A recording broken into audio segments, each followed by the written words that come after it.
Hey there, welcome back to another video. This time around, it is my review of the 2024 horror comedy Lisa Frankenstein. Uh, this is one of those films that is the epitome of an acquired taste. I can see why some people aren't into this movie. I can see why there are some audiences that are turned off by the film because of its tone and the sense of humor. But I had fun with it. I thought it was a quirky, charming, uh, fun little movie. I think it could have been better. And I definitely do feel that the PG-13 rating definitely did hold it back from being more wild, being crazier than it ultimately is. But it's still a movie that I would recommend if the trailer interests you. And you're a fan of films like Edward Scissorhands or My Boyfriend's Back in particular. Now, the film was directed by Zelda Williams, and this is her directorial debut. And I think her dad would be really proud of her. I really do. I think he's looking down upon her and seeing her work in this movie with a big smile on his face. Because this was a really impressive debut for me personally. Uh, Zelda has a really particular and peculiar and just zany, fun style as a director already, with just a lot of genuine energy. And in some ways, it kind of reminded me of the chaotic energy that her father was well known for when it comes to his stand up and his acting. So, in some ways, the spirit of Robin continues to live on, but this time through Zelda's controlled, chaotic direction. You can tell that she loves 80s cinema and specifically 80s Tim Burton, and that vibe is very prominent and very prevalent throughout the film, especially when it comes to the visuals. Great usage of color and lighting, and just a really fun movie visually to watch, just to see how Zelda weaved the story visually and just showcased her ability as a director.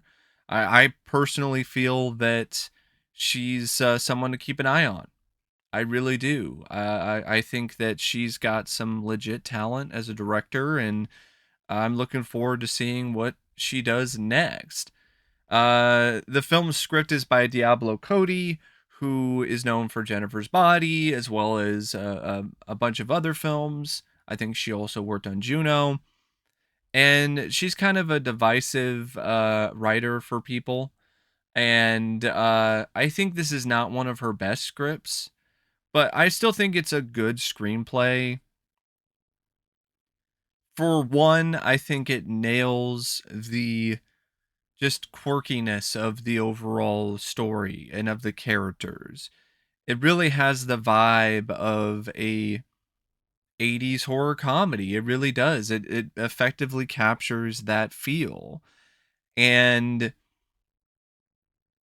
I think that when it comes to some of the horror elements and some of the more out there or outlandish aspects of the script, the work by Cody really excels and gets the most that it possibly can out of a PG-13 rating. So much that I was honestly pretty surprised that it was as bloody as it ultimately wound up being. And you don't actually see a dick and balls get cut off, but you see a shadow of a dick and some balls flying through the air in one scene. So it definitely does push the envelope, but I was wishing that it could push it even farther with an R rating, because the PG-13 is just limiting in a lot of ways. And I think it's also limiting the edge that Cody can really provide when it comes to the script, when it comes to some of the social commentary or some other aspects of characterization or the plot. And speaking of the plot, I think the overall concept of the film and the overall major plot is rather sound, involving this shy girl named Lisa Swallows, who is an outcast, and she hangs out at this abandoned cemetery, and she has a pretty rough night at a party, and she wishes that she was closer to this this man who died centuries ago, that she likes to spend time with at the cemetery. So she wishes that she was closer to him, and through some kind of supernatural happening, he's brought back to life. And he shows up at her house, and initially she's freaked out and scared, but then she starts to form a real bond with this resurrected corpse. And there's a lot of murder that's involved, where people wind up getting killed by the creature, because there's a twist that involves different body parts and a tanning bed of all things. And it's just a nice little twist on the Frankenstein mythos, as well as some other films like it, Edward Scissorhands, My Boyfriend's Back, and so on. And there's definitely a over the top, tongue in cheek tone throughout it. And there's some really funny moments, like anytime that the creature cries, apparently it just smells really bad. And there was a fun bonding scene with the creature and Lisa, involving REO Speedwagon, that I definitely did enjoy. And there are other characters in the story. There's this sister, um, Taffy, who is the stepsister actually of Lisa, and of course Lisa's father, and Lisa's stepmother, who she doesn't get along with. And you get a bit of a backstory for Lisa in terms of why she's living with this different family, and why her father's with another woman. And it deals with a masked killer who apparently killed um Lisa's mother with an axe. And I like that little addition. Kind of had some slasher elements in there, but the way that it was written was just kind of clunky. You weren't quite sure whether or not it was a real story or it was fake. And that's a problem with the screenplay, is that Diablo Cody's script is too inconsistent at times. Not just when it comes to working with the elements that are already clicking, like the creature and the horror aspect of it, but also when it comes to motivations of Lisa and her arc as a character, and even some of the stuff involving the stepmother. The stepmother has a change in her personality and her connection with Lisa that seems like it goes at warp speed. And then it gets to the point where she is abusing Lisa, and she ultimately winds up getting killed by the creature. And that's the start of the murder spree. And I just don't feel that that was earned, because you got the vibe that she had a contentious relationship with Lisa, but you didn't get the vibe that she was like Nurse Ratchet or something. Like, you didn't get that vibe. And it just kind of comes out of left field when she just starts smacking Lisa around and is going to send her to an institution. It just felt like things went from 0 to 100 a little too fast. And that's a similar problem when it comes to Lisa and her character, because you never really get a firm grasp on her motivations and why she is getting involved in all these murders. Like, you get a gist of it. You kind of get an inkling or an idea that she's into it, but you don't quite know why. And it just makes Lisa a character that you have a hard time fully connecting with. And you want to be sympathetic towards her because of her situation and how lonely she is, and she's looking for love, and you definitely do feel for her when it comes to people around her just not understanding her and ostracizing her and so on, and her being an outcast at school. But when she starts getting actively involved in the murders of different people in the town, you start to really not like the character as much, especially as her personality shifts considerably. So then when you get to the ending of the movie where she sacrifices herself to the tanning bed and she's ultimately resurrected by the creature and they seemingly live happily ever after as two happy corpses, it doesn't necessarily have the vibe that I think Zelda wanted or was going for, that this was a happy ending. It came across as more bittersweet and kind of muddled. And there's a lot of that in this script where things just kind of escalate too fast, or they're a little too intense for uh the given scene, or there's other stuff that just kind of happens randomly. Like, now the creature knows how to drive a car.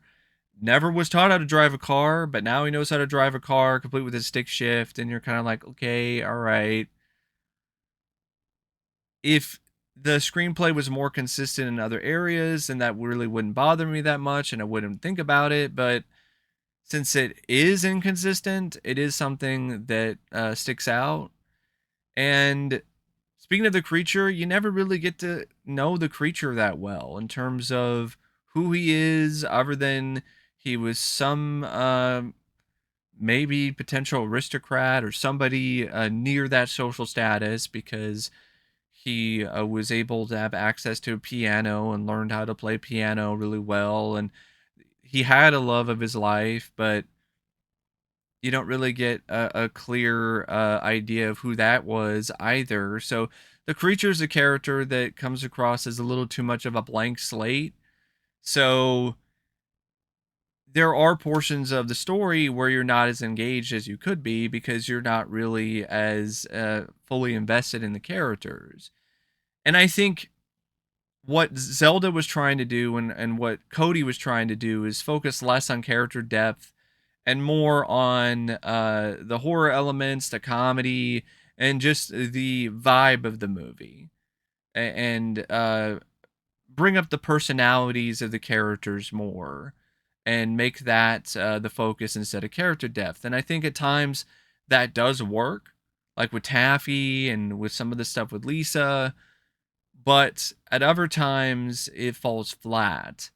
And I just think the script could have used a little bit more polish, a little bit more work, maybe a little bit more juice. Maybe should have left it in the tanning bed for a little bit longer. Let it bake some more. But as critical as I am of this script, I still think it's a decent screenplay. I think it does a good enough job establishing the plot, establishing the cast of characters, having some genuinely funny moments of gross out and horror comedy, and putting enough of a spin on derivative concepts and and films that you've seen before, like Edward Scissorhands, that it still feels like it's its own unique story. The cast is not made up of a lot of names or a lot of actors or actresses, but who is there really puts in some good work. Kathryn Newton as Lisa Swallows, she's a total dork, but she's also a believable diva later on in her arc, and she carries the film on her shoulders and does it in remarkable fashion. I think she is a rising star. I thought she was great and freaky, and she's equally as good here. Even with a character that isn't written the best, she still gives it her all and is very charismatic and just a lot of fun to watch. She's even willing to play the fool when it comes to the REO Speedwagon scene where she's just badly singing along, but it's charming. And yeah, I really like her performance. I thought she just knew precisely what Zelda's vision, what she wanted for this film, and just took it and ran with it. Cole Sprouse, I think he did a really good job too when it comes to his very limited, very stiff character because doesn't really have much of any dialogue at all, doesn't speak much, relies more on nonverbal cues, and that's not necessarily always the easiest thing to pull off. And I think Cole pulled it off really well and had some really funny moments when it comes to his physical comedy. Liza Soberano is a just total bubbly uh, breath of fresh air in this. She's just so bright and bubbly. At times, it can be a bit much, but that's the whole point of the character. And it leads to some really great moments of deadpan with her. And I think that she worked really well with Lisa, with Lisa herself, Kathryn Newton. And um, I think that she was definitely someone that delivered a really solid performance overall and really brought her character to life. And I think that this is also an actress that is someone to keep an eye on in the future. Uh, Joe Chrest as Lisa's father, he was fine. Carla Gugino, she plays Lisa's stepmother. She's supposed to be the wicked stepmother, the bitch, and she plays that role well, but she's not in it a lot, so there's really not a lot of screen time or moments for her to really shine that bright, but she did a good enough job for what she was asked to do. I kind of feel the same way about her performance as I do about the performance of Joe Chrest as the dad. You also have like Henry Eikenberry, who plays this guy named Michael Trent, who Lisa has a crush on, and he's okay. He's fine. He's serviceable enough. There's also a few other actors and actresses throughout, but mainly a lot of the screen time is focused on Kathryn Newton and Cole Sprouse, understandably, because those are the two main characters here. And the film has some nice looking cinematography at times by Paula Huidobro. And I think it's got some good editing by Brad Turner, especially when it comes to the wackier, more zany moments of horror comedy. The music by Isabella Summers, it's not incredible, but it's not totally terrible. Like it fits the film okay. I would have honestly liked to have heard more 80s songs in this. I was surprised that there weren't more 80s songs that were featured in the soundtrack, like the song that was utilized in the trailer. That's not ever utilized in the film itself. But it goes by at a decent enough pace. It's not really that long of a movie. It doesn't overstay its welcome. And it maintains a good sense of mirth and fun throughout. It really does. Like it is a genuine throwback to the kind of film that you would have seen in the 80s or 90s. You know, like My Boyfriend's Back, Edward Scissorhands, Beetlejuice, or even something like Repossessed. Um, and I think that there's a certain genuine attraction to that kind of movie, and it was fun to see that kind of film again. That wasn't really trying to be a message film, although I've seen people accuse this of being that because of some elements of Me Too, but I didn't really get that vibe. I don't think it's trying to be a message movie, and a movie that's just fun, you know. I honestly think that that's something that's kind of underrated nowadays. A film that's just fun to watch. Flawed. It is a Frankenstein patchwork of a story and a script. But it's still fun, and it's got a lot of creativity, and there's some really nice direction by Zelda Williams. There's some great black and white photography at times, and it's just one of those movies that it's not going to completely blow you away. It's not a film that is reinventing the genre by any means, but it's a fun time, and I definitely would recommend it for Valentine's Day or in the future. It's got a lot of charm to it, and I think the love story is genuinely sweet. Uh, and Yeah, I would say out of all the films I've seen this year, it's probably the one I've liked the most, but I still wouldn't call it a great movie.